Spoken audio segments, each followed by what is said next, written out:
Hello hello hello.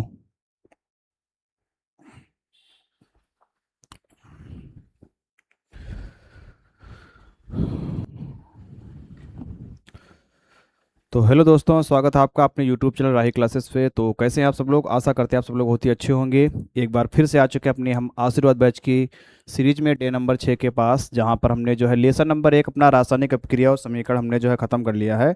और अब हम यहाँ से अपनी कंटिन्यू शुरुआत करेंगे। हमारा जो लेसन नंबर 1 है रासायनिक अपक्रिया और समीकरण, उसकी प्रैक्टिस। ठीक है भैया, इसकी प्रैक्टिस हमारी कंटिन्यू होती रहेगी। अभी इसकी प्रैक्टिस कम से कम हमारी 6 से 7 दिन चलेगी। ठीक, अब आपका जो है मंडे से हम चैप्टर नंबर 1 मैथ का वास्तविक संख्या स्टार्ट करने जा रहे हैं। ठीक, मंडे से संडे मन की बात होगी। और आज जो है साइंस की जो है प्रैक्टिस का पहला सेशन हमारा होगा भैया। ठीक, आपके सामने है। इससे पहले भैया आप लोगों को बता दें कि अभी तक अगर आप लोगों ने हमारे जो है पिछली क्लासेस भी नहीं देखी है, तो सबसे पहले आप लोग हमारे चैनल पे जाएंगे। हमारे चैनल का नाम क्या है? Rahi classes UP board Hindi medium. ठीक, और उसमें जा करके ये आप जाएंगे प्लेलिस्ट में, और आपकी प्लेलिस्ट बनी हुई है आशीर्वाद बैच 2026। ठीक, इस पे आप लोग जाएंगे भैया, और जाने के बाद आपकी लाइन से क्लासें लगी हुई हैं। ठीक, ये आपकी मोटिवेशन 1 2 3 4 5। ठीक, कंटिन्यू आपकी भैया 5 क्लासें लगी हुई हैं। आज आपकी डे नंबर 6 क्लास है। सब में जो है डे आपको क्लियर दिखाई दे रहे हैं। Day number 5, day number 4, day number 3, day number 2, day number 1। और आज अपनी जो क्लास होने वाली भैया, वो डे नंबर 6 की क्लास होने वाली है, जिसमें हम बहुत अच्छे अच्छे क्वेश्चंस की प्रैक्टिस करने वाले हैं। ठीक है, आप लोगों के लिए जो आपके एग्जाम में क्वेश्चन आने वाले हैं, उन सभी क्वेश्चंस की प्रैक्टिस को हम अच्छे से भैया करेंगे आज। ठीक, बस आप लोग हमारे साथ कंटिन्यू बने रहें और अंत तक जो है बने रहें। ठीक है, इससे पहले भैया आपको बता दें कि अभी तक अगर आप लोगों ने जो हमारी 5 क्लासें हो चुकी हैं, अगर उसकी आप लोगों ने नोट्स नहीं बनाई है, तो सबसे पहले आप नोट्स ज़रूर बनाएं। ठीक, कोई भी काम हम हवाबाजी में नहीं करेंगे, पूरा काम अपना विधिवत और लिखित तरीके से करेंगे। तो अगर अभी तक आप लोगों ने नोट्स नहीं बनाए, तो पहले 5 क्लास की नोट्स अच्छे से बना लें, उसके बाद ही हमारी 6ठी क्लास करें। जब 5 क्लास की नोट्स अच्छे से आप बना लेंगे, तो यहाँ से क्वेश्चन आपको काफ़ी अच्छे समझ में आएंगे। और जो क्वेश्चन आपको नहीं समझ आएगा, उसकी गारंटी हम लेते हैं समझाने की। ठीक है, तो हर क्लास की आप लोग नोट्स तैयार रखेंगे। ठीक है, तो आज की क्लास में हम चलते हैं भैया, और आज के क्वेश्चन को स्टार्ट करते हैं। ठीक है, जो हमारी प्रैक्टिस क्लास होगी, उस प्रैक्टिस क्लास में हमारे पास कौन कौन से क्वेश्चन हैं। ठीक, पहले हम स्टार्ट करते हैं भैया बहुविकल्पी से, ऑप्शनल से स्टार्ट करते हैं, बहुविकल्पी से वहाँ से देखते हैं। ठीक, और वहाँ से देखेंगे हमारे पास पहला क्वेश्चन कौन सा, बहुत ही शानदार और जानदार क्वेश्चन आपके सामने आया है। ठीक, कि Na2CO3 इंटू 10H2O का नाम क्या होगा। ठीक, ये क्वेश्चन आपके पास है भैया। ठीक है, तो इसको भैया हम हल करेंगे बहुत अच्छे से और बहुत ही ध्यान से। ठीक, देखो क्वेश्चन आपका है कि Na2CO3 इंटू 10H2 का प्रचलित नाम क्या है। Na2CO3, जब हमारी डे नंबर 1 और डे नंबर 2 की क्लास चल रही थी, तो हमने वहाँ पे ये जो क्वेश्चन करवाया था और आपको बताया था भैया, ये आपका धावन सोडा का सूत्र होता है। क्या सूत्र होता है भैया? धावन सोडा का सूत्र होता है। ठीक, और हमने आपको ये भी बताया था कि केवल अगर आप Na2CO3 लिखेंगे, तो वो आपका सोडा आयस हो जाएगा। क्या हो जाएगा भैया? सोडा आयस हो जाएगा। प्लास्टर ऑफ पेरिस की बात करेंगे तो CaSO4 इंटू हाफ H2O हो जाएगा। सारी चीज़ें हम कवर करते चलेंगे। और अगर हम बेकिंग सोडा की बात करेंगे तो NaHCO3 हो जाएगा। ठीक, सोडियम बाइकार्बोनेट या सोडियम हाइड्रोजन कार्बोनेट। और विरंजक चूड़ की बात करेंगे तो CaOCl2, कैल्शियम ऑक्सीक्लोराइड या फिर कैल्शियम हाइपोक्लोराइड। ठीक है, तो हमारा जो सही आंसर होगा यहाँ पर भैया, वो हमारा हो जाएगा धोने का सोडा। ठीक, धोने का सोडा। बहुत इंपॉर्टेंट क्वेश्चन है आपके एग्जाम के लिए, बहुत बार पूछा गया है। तो हम जैसे जैसे जितने इंपॉर्टेंट क्वेश्चन हमारे पास हैं, उन सभी क्वेश्चंस को हम लेके चलेंगे। ठीक, तो चलते हैं भैया अगले क्वेश्चन पे। हमारा दूसरा क्वेश्चन ये है, हमारा दूसरा क्वेश्चन ये है। अच्छा, एक काम और कर लेते हैं कि इस पे आप जो है हम आपको एक होमवर्क दे रहे हैं, ठीक। सभी लोग हमको कमेंट में बताएंगे कि जिप्सम का सूत्र क्या होता है, जिप्सम का सूत्र क्या होता है। हम आपके कमेंट का इंतजार करेंगे, सभी लोग हमको कमेंट करके बताएंगे कि जिप्सम का सूत्र क्या होता है, ठीक है भैया। तो चलते हैं अगले क्वेश्चन पे। हमारे पास लिखा संयोजन अपक्रिया, ठीक। क्या लिखा भैया, संयोजन अपक्रिया का उदाहरण है, संयोजन अपक्रिया का उदाहरण है, ठीक। ये आपका क्वेश्चन है, संयोजन अपक्रिया को आपको उदाहरण बताना है, ठीक। तो जहां पर कहीं पर आप बैठे हो वहां पर आप पहले भैया बोलेंगे कि संयोजन अपक्रिया किसे कहते हैं, क्योंकि हम आपको बता चुके। तो एक बार जहां पर भी आप बैठ के क्लास देख रहे हैं तो वहां पर एक बार संयोजन अपक्रिया को एक बार बोलेंगे पूरी परिभाषा। फिर उसके बाद देखें ऑप्शन हमारे पास कौन सा है। लिखा है कार्बन का वायु में जलना, मतलब ये कार्बन है और ये ऑक्सीजन है, और वायु में जलना, जब कार्बन को हम वायु में जलाएंगे तो क्या बन जाएगा भैया, कार्बन डाइऑक्साइड। तो यही हमारा पहला ही आंसर आ गया भैया, यही हमारा पहला ही आंसर आ गया।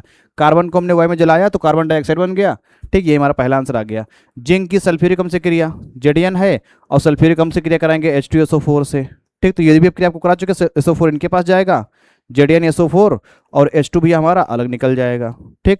तो आपको बताना है कि ये कौन सी क्रिया है। अगर आपसे पूछा जाए कि ये कौन सी क्रिया है तो आप बताएंगे कि ये भैया आपकी विस्थापन अपक्रिया है। इसको आप कहेंगे एकल विस्थापन अपक्रिया है, एकल प्रतिस्थापन अपक्रिया है। फिलहाल हमारे क्वेश्चन का आंसर आ चुका है, क्वेश्चन का हमारे आंसर आ चुका है, ठीक।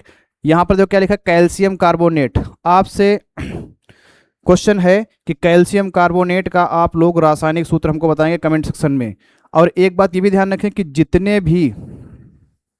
जितने भी क्वेश्चन आपसे पूछते जा रहे हैं सबका आप लोग जवाब हमको कमेंट सेक्शन में देते जाएंगे, ठीक। रासायनिक सूत्र आपको बताना है, ठीक। हाइड्रोक्लोरिक अम्ल का आपको रासायनिक सूत्र बताना है। जितने भी लोग हमारी क्लास को देख रहे हैं सब लोग इसका कमेंट करेंगे हमारे कमेंट सेक्शन में, ठीक है। उसके बाद ग्लूकोज का रासायनिक सूत्र क्या होता है, C6H12O6। यही हमारा ग्लूकोज का सूत्र होता है और यही हमारा फ्रक्टोज का सूत्र होता है, C6H12O6। यही हमारा ग्लूकोज है, यही हमारा फ्रक्टोज है। दोनों के भैया अणुसूत्र समान होते हैं, दोनों के अणुसूत्र समान होते हैं, लेकिन दोनों की संरचना अलग अलग होती हैं। एक में होता है हमारा एल्डिहाइड समूह, एक में हमारा होता है कीटोन समूह, एक में हमारा एल्डिहाइड समूह, एक में हमारा होता है कीटोन समूह। ऐसे यौगिक जिनके अणुसूत्र समान होते हैं तथा जिनके संरचना सूत्र अलग अलग होते हैं, ऐसे यौगिक जिनके अणुसूत्र समान होते तथा जिनके संरचना सूत्र अलग अलग होते हैं, तो उन यौगिकों को हम एक दूसरे के समावयवी कहते हैं। इस प्रक्रिया को समावयवता कहते हैं। ये एक अच्छा भारा की बात हमने आपको बता दी, ठीक। फिलहाल यहाँ पर इसका कोई यूज नहीं, हमने बता दिया आपको, ठीक, कि ऐसे यौगिक जिनके अणुसूत्र समान तथा संरचना सूत्र अलग अलग होते हैं एक दूसरे के समावयवी कहलाते हैं। इस प्रक्रिया को समावयवता कहते हैं, ठीक है। तो ये हमारे पास ग्लूकोज है, ये हमारे पास फ्रक्टोज है, दोनों के अणुसूत्र भी समान होते हैं। जो ये वाले सूत्र हैं इनको अणुसूत्र बोलते हैं, ये हमारे समान होते हैं, लेकिन संरचना सूत्र हमारे भैया क्या होते हैं, वो अलग अलग होते हैं। एक में ग्लूकोज में क्या होता है, एल्डिहाइड होता है, और फ्रक्टोज में क्या होता है, हमें कीटोन्स में होता है। चलो अगर यहाँ तक आगे तो हम चीनी की बात कर लेते हैं, सुक्रोज की। चीनी का सूत्र क्या होता है, C12H22O11, C12H22O11। इसको भी आप लोग याद रखेंगे, ठीक। तो दो क्वेश्चन हमारे कंप्लीट होते हुए चलते हैं सीधे तीसरे क्वेश्चन पे। तीसरा क्वेश्चन हमारा ये रहा, को गर्म करने पर O2 गैस प्राप्त होती है, को गर्म करने पर O2 गैस प्राप्त होती है, CaCO3, C6H12O6, ठीक, और Na2CO3। ये आपके पास ऑप्शन दिए हैं। तो आपको बताना किसको गर्म करते हैं जब हमारे पास O2 गैस प्राप्त होती है, ठीक। O2 गैस, O2 हमको बताना भैया, O2, ठीक है, O2 बताना है। देखो यहाँ पर इसको गर्म करेंगे तो यहाँ पर कार्बन डाइऑक्साइड गैस प्राप्त हो जाएगी, ठीक, कार्बन डाइऑक्साइड। हमको निकालना है कौन सी गैस, O2 गैस। तो O2 गैस हमको कहाँ से मिलेगी भैया, PbNO3 के होल ट्वाइस से, PbNO3 के होल ट्वाइस से। ये सूत्र हमारा काहे का होता है, लेड नाइट्रेट का सूत्र होता है। काहे का होता है भैया, ये हमारा सूत्र जो होता है लेड नाइट्रेट का होता है। तो यहाँ पर हम क्या भर देंगे, PbNO3 का होल ट्वाइस को गर्म करने पर O2 गैस प्राप्त होती है। क्या प्राप्त होती है भैया, PbNO3 का होल ट्वाइस, मतलब लेड नाइट्रेट, ठीक। नीचे बताओ सूत्र काहे का है, जल्दी से बताओ सब लोग, कमेंट करके बताओ काहे का सूत्र है, ठीक। जैसा भी आप लोग कमेंट कर पा रहे हैं वैसा आपको कमेंट करना है, ठीक। उल्टा सीधा जो भी आप कर पा रहे हैं, जो भी आप कर पा रहे हैं सबको कमेंट करना है भैया, ठीक है।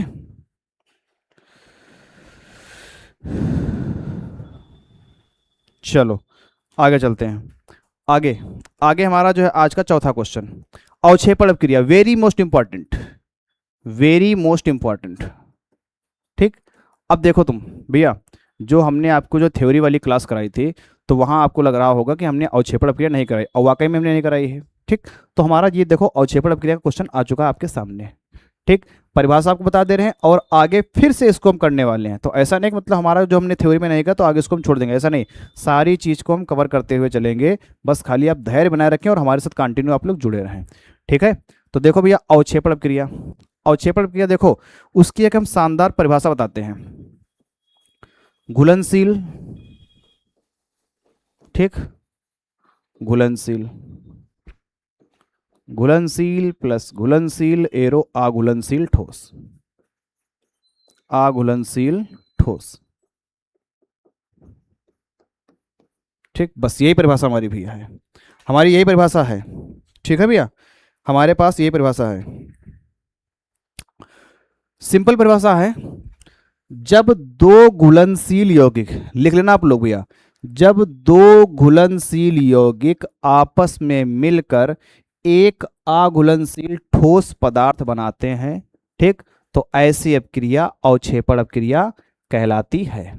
जब दो घुलनशील यौगिक आपस में मिलकर एक ठोस अघुलनशील बनाते हैं, ठीक, या पदार्थ बनाते हैं, तो ऐसी अपक्रिया हमें जो है अवक्षेपण अपक्रिया कहलाती है, क्योंकि ऐसी अपक्रिया में हमारा अवक्षेप बनता है।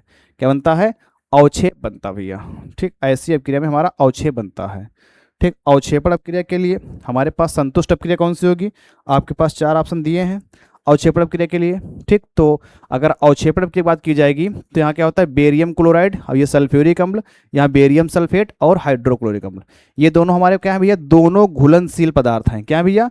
दोनों, ये भी घुलनशील हमारा है और ये भी हमारे पास घुलनशील है। ये दोनों आपस में मिलेंगे तो हमारे पास तीसरा अघुलनशील पदार्थ भैया बन जाएगा, तीसरा। और जो तीसरा अघुलनशील पदार्थ बनेगा तो वही हमारा क्या बनेगा, वही हमारा क्या देगा भैया, अवक्षेप देगा। तो ऐसी अपक्रिया हमारी क्या कहलाती है? अवक्षेपण अपक्रिया कहलाती है। क्या कहलाती है भैया?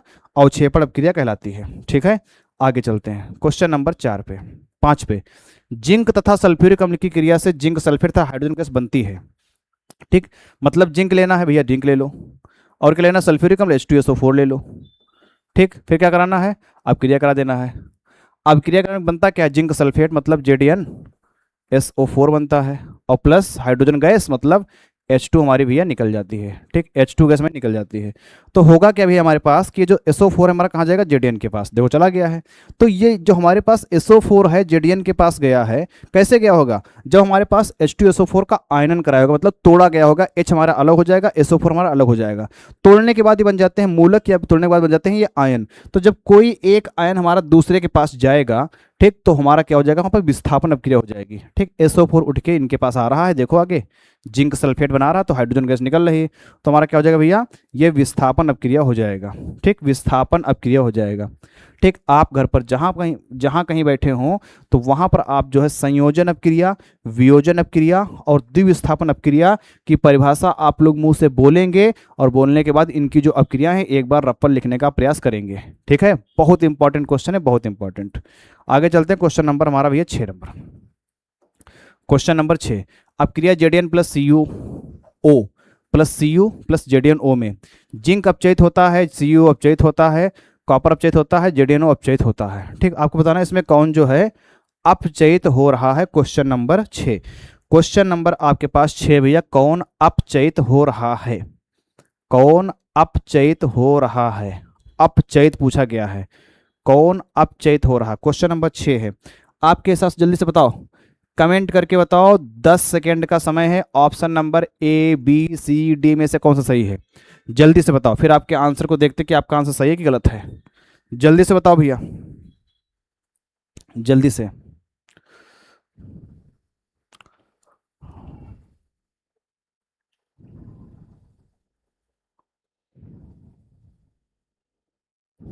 बताओ भैया जल्दी से।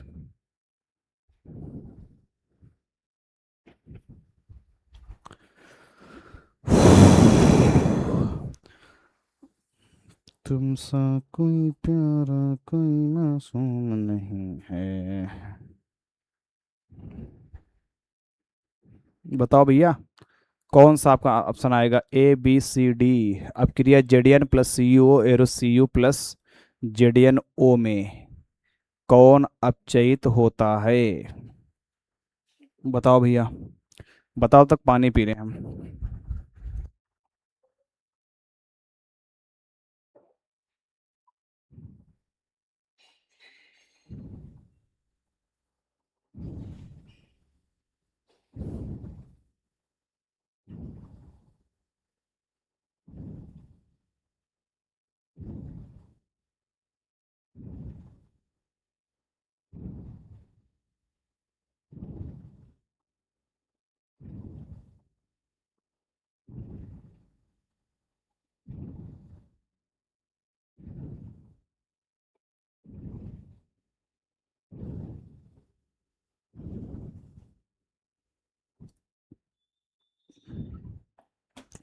चलो भैया, चलो, क्वेश्चन है कि अपक्रिया ZDN plus C U O arrow C U plus ZDN O में कौन अपचयित हो रहा है। ठीक, तो देखो हमारे पास क्या हो रहा है कि यहाँ पर हमारे पास भैया सी यू ओ है और आगे हमारे पास क्या हुआ है, सी यू है। मतलब क्या हुआ है, ऑक्सीजन की कमी हो गई है। क्या हो गई भैया, ऑक्सीजन की कमी हो गई है। तो पूछा है क्या हो रहा है भैया, कौन अपचयित हो रहा है। तो यहाँ से देखो कॉपर ऑक्साइड है, यहाँ से कॉपर केवल बचा, ऑक्सीजन की कमी हो गई, तो कॉपर ऑक्साइड हमारा भैया क्या हो रहा है, अपचयित हो रहा है। कॉपर ऑक्साइड क्या हो रहा है भैया, अपचयित हो रहा है। ठीक है, अपचयित हो रहा है। चलो आगे, क्वेश्चन नंबर हमारा 7 है। एथेनॉल की सोडियम धातु से अपक्रिया होने पर, एथेनॉल की सोडियम धातु से अपक्रिया होने पर उत्पन्न होती है O2H2N2CO2। बताओ भैया, बताओ कौन सी अपक्रिया उत्पन्न होती है, मतलब कौन सी गैस उत्पन्न होती है, आपके सामने है। ठीक, एथेनॉल की सोडियम धातु से क्रिया होने पर, एथेनॉल की सोडियम धातु से अपक्रिया होने पर उत्पन्न होती है। ठीक, उत्पन्न होती है। तो आपको बताना है कि कौन सी गैस उत्पन्न होती है। जल्दी से ऑप्शन में बताओ भैया आंसर, जल्दी से बताओ। एथेनॉल, एथेनॉल को आप कह सकते हैं कि एक प्रकार से आपका हाइड्रोकार्बन है, एक प्रकार से कह सकते हैं हाइड्रोकार्बन, क्योंकि ये यौगिक जो हमारा है कार्बन और हाइड्रोजन से मिलके बन रहा है। ठीक, और धातु से क्रिया कराते हैं। ठीक, तो हमने पीछे वाले लेक्चर में बताया था कि जब कभी भी कोई हाइड्रोकार्बन हमारा धातु से क्रिया करता है तो मैक्सिमम केस में, मतलब सब जगह नहीं लेकिन बहुत जगह पर हमारी जो है हाइड्रोजन गैस भैया निकलती है। क्या निकलती है, हाइड्रोजन गैस हमारी निकलती है। ठीक, तो हमारा आंसर यहाँ पे क्या जाएगा भैया, हाइड्रोजन जाएगा। क्या जाएगा, हाइड्रोजन। ठीक है भैया, हाइड्रोजन हमारा सही आंसर हो जाएगा। क्वेश्चन नंबर हमारा 8, लिखा है खाने के सोडा का रासायनिक सूत्र है, खाने के सोडा का। तो अभी मैंने बताया खाने के सोडा का रासायनिक सूत्र क्या होता है, सोडियम बाइकार्बोनेट। ये काहे का सूत्र है भैया, साधारण नमक का सूत्र है। काहे का है, साधारण नमक का है। और ये काहे का है, वाशिंग सोडा का है। वाशिंग सोडा, कपड़ा धोने का सोडा, सोडियम कार्बोनेट। ठीक, इंटू डेकाहाइड्रेट। पूरा नाम क्या होता है भैया, sodium carbonate into decahydrate, sodium carbonate into 10H2 हमारा होता है। चलो आगे चलते भैया, क्वेश्चन नंबर हमारे पास 9 है। रासायनिक अपक्रिया 2FeCl3 plus 2H2O plus Y arrow 2FeCl2 plus H2SO4 plus 2Y है। चलो इसको बैलेंस करना भैया, इसको करना है बैलेंस। देखो ध्यान से, देखो Fe2 है इधर, आपके पास Fe2 है। ठीक है, Cl कितने हैं, 3 दूनी 6, Cl, तो 2 दूनी 4 Cl यहाँ पे हैं और 2 Cl यहाँ पे हैं। ठीक है, Cl भी हमारा बैलेंस है। हाइड्रोजन यहाँ कितने भैया, हाइड्रोजन 2 दूनी 4 हैं। यहाँ हाइड्रोजन कितने हैं, देखो 2 ये हैं भैया और 2 ये हैं, तो हाइड्रोजन भी हमारे बैलेंस है। उसके बाद में ऑक्सीजन कितने हैं, 2 हैं। इधर ऑक्सीजन कितने हैं आपके भैया, इधर ऑक्सीजन आपके 4 हैं, इधर आपके 4 ऑक्सीजन हैं, इधर आपके 2 ही ऑक्सीजन है। तो इसका मतलब क्या है कि हमारी पहली बात 2 ऑक्सीजन इधर कम है, हमारे क्या कम है भैया, 2 ऑक्सीजन कम है। तो हमारा ऑप्शन वही होगा जिसमें 2 ऑक्सीजन होंगे, एक ही ऑप्शन है। और थोड़ा देख लो भैया, इधर एक चीज एक्स्ट्रा एस आ रही है, एस, और उधर कहीं पर एस नहीं, मतलब एस भी हमारा कम है। तो हमारा आंसर क्या हो जाएगा भैया, SO2 हो जाएगा। क्या हो जाएगा, SO2। उम्मीद करते हैं कि आप इसको अच्छे समझ गए होंगे, उम्मीद करें भैया कि आप इसको अच्छे समझ गए होंगे। चलो आगे चलते हैं, चलो आगे क्वेश्चन नंबर 10, लिखा कैल्शियम नाइट्रेट का रासायनिक सूत्र है, कैल्शियम नाइट्रेट का रासायनिक सूत्र है कि जैसा सूत्र हमारा कैल्शियम कार्बोनेट का होता है वैसा ही सूत्र हमारा कैल्शियम नाइट्रेट का होता है। और बहुत ही आसान तरीके से बता सकते हैं, CaNO3 का होल ट्वाइस, CaNO3 का होल ट्वाइस। ये Ca की संयोजकता है और NO3 कितनी यहाँ पर 1 होगी, तो कैल्शियम की संयोजकता 2 और NO3 की वजह कितनी होती है 1, तो सूत्र क्या बन जाएगा CaNO3 का होल ट्वाइस, CaNO3 का होल ट्वाइस। आगे ये क्वेश्चन है, सूर्य के प्रकाश एवं पर्णहरित की उपस्थिति में कार्बन डाइऑक्साइड तथा जल के संयोजन में निम्नलिखित में से कौन सा यौगिक बनता है। वेरी मोस्ट इंपॉर्टेंट क्वेश्चन है और बहुत ही प्रचलित क्वेश्चन है, बहुत ही भैया प्रचलित क्वेश्चन है, तो जल्दी से इसका सब लोग जवाब दे दो भैया। बहुत ही प्रचलित क्वेश्चन है, ठीक, इसको आपको देखना है और तुरंत आंसर कर देना। क्या आंसर होगा हमारा भैया, ग्लूकोज हो जाएगा। क्या हो जाएगा, ग्लूकोज। आगे चलते हैं, क्वेश्चन नंबर हमारे पास 12, निम्नलिखित में से कौन सा अभिकारक संयोजन अभिक्रिया में शामिल होता है। H2O2 CO2 HCl NaCl। बताओ भैया 12 नंबर, कौन सा अभिकारक कौन सा संयोजन अभिक्रिया में शामिल होता है, कौन सा अभिकारक संयोजन अभिक्रिया में शामिल होता है, बताओ भैया। निम्नलिखित में से कौन सा अभिकारक संयोजन अभिक्रिया में शामिल होता है। आपको भैया संयोजन अभिक्रिया में अभिकारक बनाना है। अच्छा ये तो क्या है, देखो ये क्या होते हैं, प्रतिस्थापन अभिक्रिया दे देते हैं, ठीक, ये आयनित हो जाते हैं, ये तो उत्पाद बनते हैं, तो हमारा यही भी आप आंसर एक आएगा H2+O2 वाला, ठीक, H2+O2 वाला। ये विद्युत वियोजन से बनते हैं हमारे भैया H2 और O2, ठीक है, विद्युत वियोजन बनेंगे। आगे आ जाओ, आगे क्वेश्चन नंबर हमारा भैया 13 है, रासायनिक समीकरण में द्रव्यमान संतुलन का नियम किसके द्वारा बताया गया था। न्यूटन, लेवासिए, मेंडलीव और डाल्टन। ये क्वेश्चन आप लोगों के लिए नया है। चलो तुक्का मारो इसमें जल्दी, सब लोग जल्दी से तुक्का मारो भैया, ABCD ऑप्शन जल्दी से तुक्का मारो। और तुक्का मारने के बाद देखो तुम्हारा आंसर सही होता है कि नहीं सही होता है, ठीक। 5 तक गिनती गिनेंगे, तुक्का आपका आ जाना चाहिए। 1 2 3 4 5, आंसर आएगा लेवासिए, आंसर आएगा लेवासिए। अब तुम लोग बताओ तुम्हारा आंसर सही है कि गलत है, तुम लोग बताओ तुम्हारा आंसर सही है कि गलत है।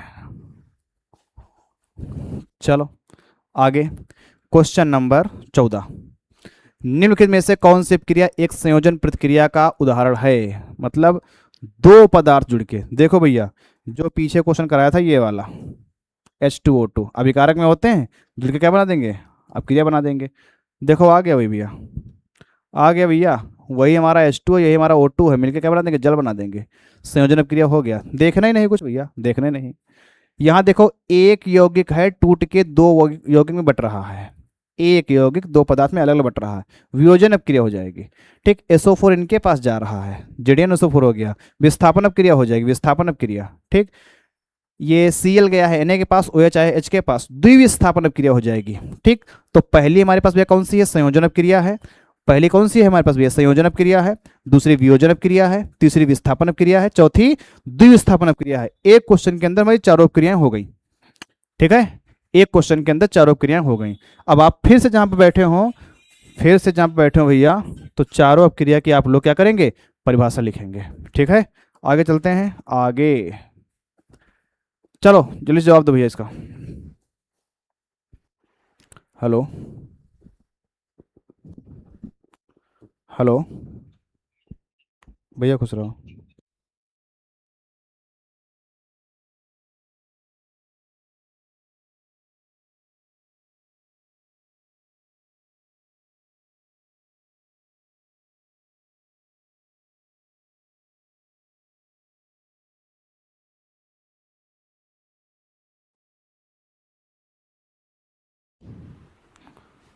चलो बताओ या इसका आंसर क्या होगा।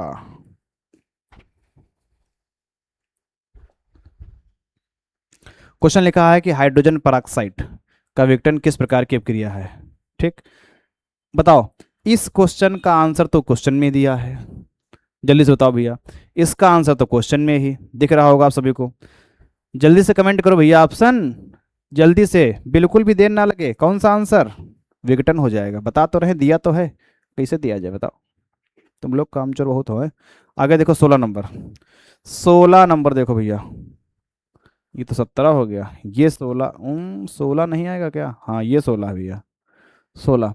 Fe+CuSO4 arrow FeSO4 plus Cu किस प्रकार की अपक्रिया है? ध्यान से देखेंगे तो हमारे पास जो SO4 है ना, ये गया है किसके पास? Fe के पास। तो क्या हो गया? FeSO4 और Cu हमारा क्या हो गया? अलग हो गया। तो ये चीज केवल उठ के इनके पास आई है, तो क्या हो जाएगा भैया? विस्थापन अपक्रिया हो जाएगा। बिल्कुल आसान सा क्वेश्चन। बिल्कुल आसान सा क्वेश्चन, विस्थापन अपक्रिया। आगे देखेंगे भैया, आगे 17।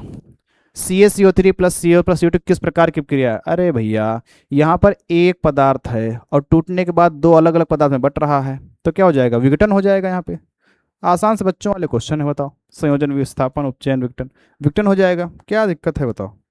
ऐसे कहीं क्वेश्चन होते हैं क्या? ऐसे क्वेश्चन थोड़ी ना होते हैं, तो बच्चों वाले क्वेश्चन हैं, लेकिन तुम लोगों ने दे दिए गए हैं। चलो आगे आओ, आगे आओ। 18 नंबर। 18 नंबर। H2SO4 का अम्लीय गुण किसके कारण होता है? H2SO4 भैया अम्लीय गुण, अम्ल कब होगा? जब उसमें H+ आयन होगा।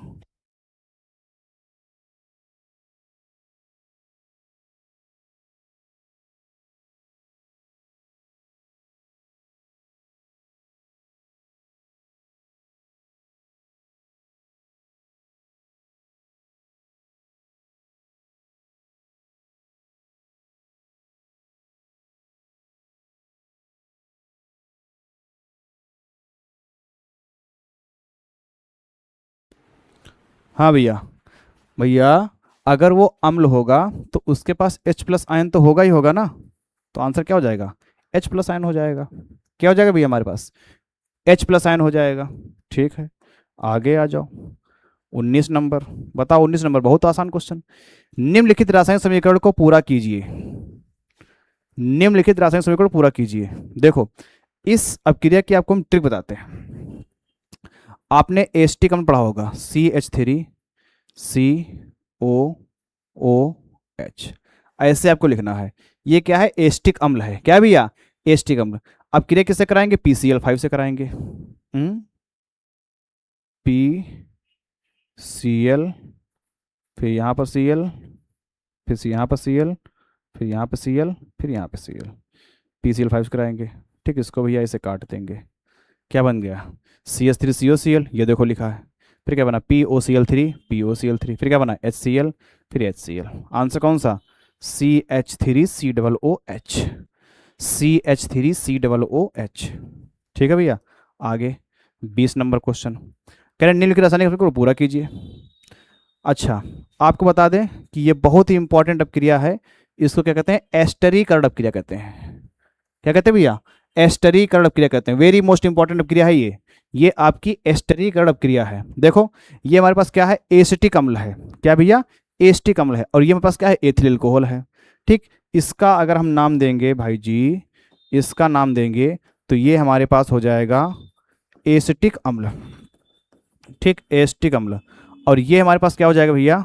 एथिल एथिल एथिल एल्कोहल हो जाएगा।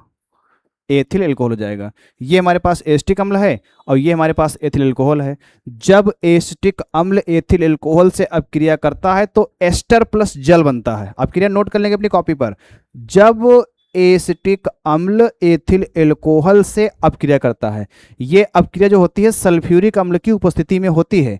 जब एसिटिक अम्ल एथिल एल्कोहल से अपक्रिया करता है तो सल्फर एस्टर और जल बनता है। ऐसी अपक्रिया एस्टरीकरण अपक्रिया कहलाती है।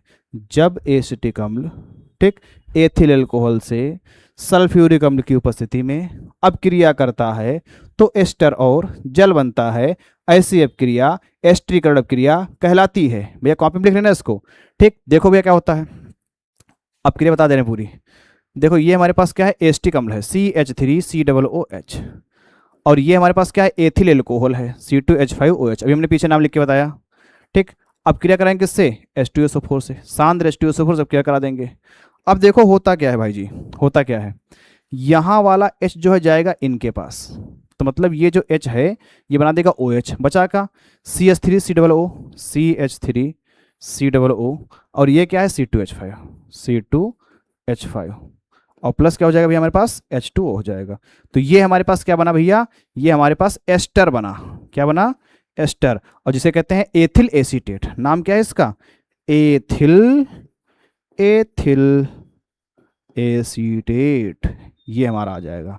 तो CH3COO ये हमारे पास क्या है, एस्टर है। ये क्या है, एस्टर है। जब चैप्टर नंबर भैया हम 4 पे आएंगे तो इनके सबके हम IUPAC नाम ही पढ़ेंगे, आपको होमवर्क भी देंगे। आप सभी लोग भैया इसके लिए तैयार रहें, ठीक है। आगे आ जाओ, क्वेश्चन नंबर हमारा 21। क्वेश्चन नंबर 21, वह अपक्रिया जिसमें आयनों के विनिमय से नए यौगिक बनते हैं।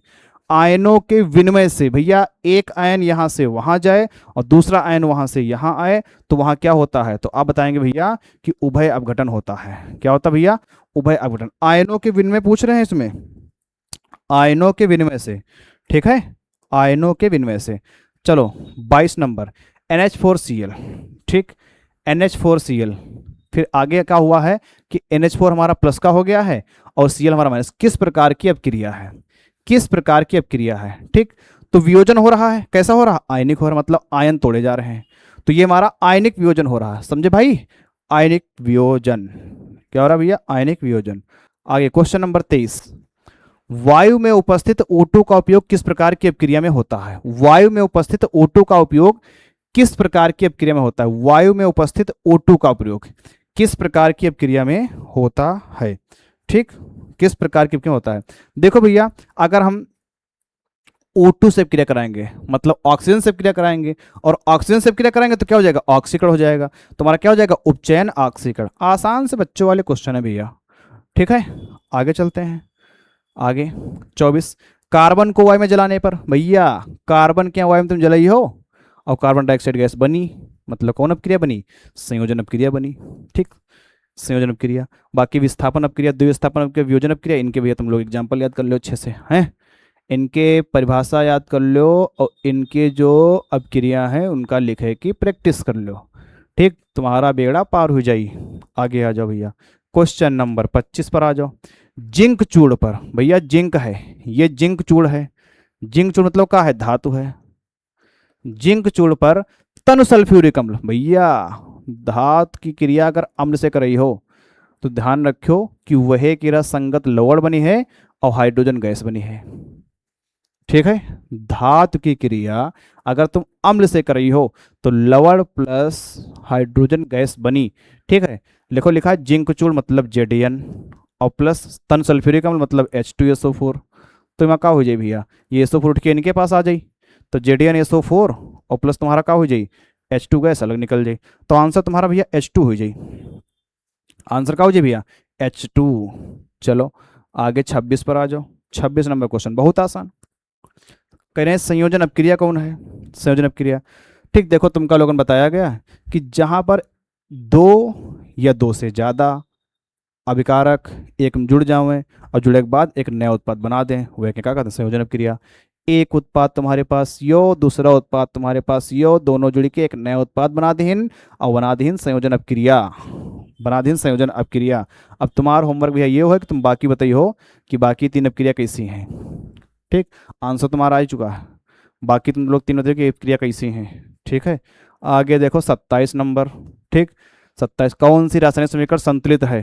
देखो कह रहे कौन रासायनिक समीकरण संतुलित है, भैया इनका संतुलित नहीं मालूम। देखो भैया, यहाँ पर 4 हाइड्रोजन, यहाँ पर 4 ऑक्सीजन, 4 हाइड्रोजन और 4 ऑक्सीजन, 4 हाइड्रोजन और 4 ऑक्सीजन।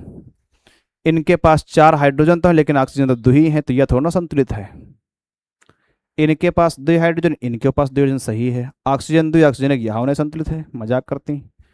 इनके पास 2 हाइड्रोजन, इनके पास 4 हाइड्रोजन, काहे मजाक करती भैया। इनके पास 4 हाइड्रोजन, इनके पास 4 हाइड्रोजन, इनके पास 4 ऑक्सीजन, इनके पास 4 ऑक्सीजन, 2 दूनी 4। सही आंसर ये हुई जी डी वाला, सही आंसर डी वाला, सही आंसर डी वाला। चलो भैया आगे 28 नंबर, अपक्रिया के दौरान गर्मी का विकास निकलना किस प्रकार की अपक्रिया को दर्शाता है। ये तो भैया क्वेश्चन बहुत बार कराए हैं और अपने लेक्चर में करा के आए हैं, बताओ भैया जल्दी से। 28 नंबर क्वेश्चन है, गर्मी का निकलना। भैया गर्मी जो लिखा है ना, ऐका तुम लोग कह दो उष्मा, तब तुमका ज़्यादा समझ में आई। अब क्रिया के दौरान उष्मा का विकास, और विकास का मतलब तुमका लिखा है, अगर तुम लोग ना समझे पा रहे हो विकास तो लिखा है उष्मा का निकलना। किस प्रकार की अब क्रिया है? उष्माक्षी, मैं गलत लिख दिया ना भैया, उष्माक्षी थोड़ा ना होते हैं, उष्माक्षेपी होते हैं। कहो जी उष्माक्षेपी अब क्रिया, सही आंसर बी वाला, सही आंसर बी वाला। फिर देखो तुम्हारा होमवर्क का है कि उष्माशोषी, विस्थापन, संयोजन, जहाँ पर भैया तुम लोग बैठे हो वहाँ पर इनकी परिभाषा मुंह से बोलो और इनकी क्रिया लिखने की प्रैक्टिस करो। ठीक, एक एक बात तुम्हारा हमका माने पड़ी, तभी तुम्हारा बेड़ा पार हुई पाई। अगला क्वेश्चन लिखा है संतुलित रासायनिक समीकरण किस सुनिश्चित करती है? संतुलित रासायनिक समीकरण, हाँ यो क्वेश्चन तुम्हारे खाते में भैया नवा है। लगाओ तुक्का, लगाओ तुक्का भैया, लगाओ जल्दी लगाओ भैया। ठीक, नहीं लगा पा रहे हो ना तो एक आंसर याद है के लिए मात्रा संरक्षण। संतुलित रासायनिक समीकरण मतलब दोनों तरफ की मात्राएं का होना चाहिए, बराबर होना चाहिए, तभी तुम्हारी क्या हुई? संतुलित समीकरण हुई है। ठीक है, आगे आ जाओ 30 नंबर। क्या नंबर भैया? 30 नंबर। ठीक, Zn+2HCl। देखो भैया ये तो धातु आई गई और ये तो अम्ल आई गई, तो भैया ये चीज़ इनके पास आ जी है, क्या वजह? ZnCl2 बन जी है और क्या बन जी? H2 बन जी है। बताओ कहाँ है ZnCl2+H2? ए वाला तुम्हारा ऑप्शन सही हुई जी है। बताओ बताओ, कोई दिक्कत?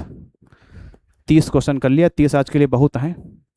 अब तुमका लोगों ने क्या करना कि 30 क्वेश्चन कॉपी पर नोट करो, और एक चीज़ ध्यान रखो भैया, जब नोट करो तो ऑप्शन सहित नोट करो। ठीक, ज़्यादा ज्ञानी ना बनो कि ऑप्शन ना नोट करी खाली आंसर तो ना करो ऐसा, ऑप्शन नोट करके तब एक आंसर लिखो। ठीक, और डे नंबर हमारा 6 हो चुका है कंप्लीट। अब ले हम डे नंबर 7। कल अपन है संडे तो क्लास हुई है मन की बात, और एक बाद डे नंबर 7 हुई है तो हमारा मैथ का हुई है वो। मंडे से चैप्टर नंबर 1 हम वास्तविक संख्या स्टार्ट कर रहे हैं। ठीक, तो मैथ भी कंटिन्यू चली है और साइंस भी कंटिन्यू चली है, दोनों चीज़ साथ है चली, क्योंकि इनकी तो प्रैक्टिस चल रही। तुम लोग चैप्टर तो खत्म ही कर चुके हो, चैप्टर तुम्हारा भी खत्म हो चुका है, इनकी चल रही प्रैक्टिस। ठीक, अब हम शुरू करें मैथ, मैथ की प्रैक्टिस करो तुम लोग। ठीक, कंटिन्यू बराबर बने रहो। और अगले हफ्ते में भैया कि तुमका लोगों के बहुत बड़ा सरप्राइज। ठीक, अगले हफ्ते में बहुत बड़ा सरप्राइज तुमका लोगों का जो है मिले जा रहा है। सरप्राइज्ड होते हैं कि सरप्राइज होते हैं? अंग्रेजी थोड़ा कमजोर तो मालूम हमका है, सरप्राइज लिख दे। इच्छा, अगले हफ्ते में भैया बहुत बड़ा सरप्राइज तुमको लोग मिले जा रहा है। ठीक, सरप्राइज तुम लोग जब देख ले हो तो तुम लोग ऐसे हो जी हो। ठीक, तो आज की क्लास हम यहीं तक रख रहे हैं भैया। थैंक यू, धन्यवाद। जय हिंद, जय भारत, मेरा भारत महान।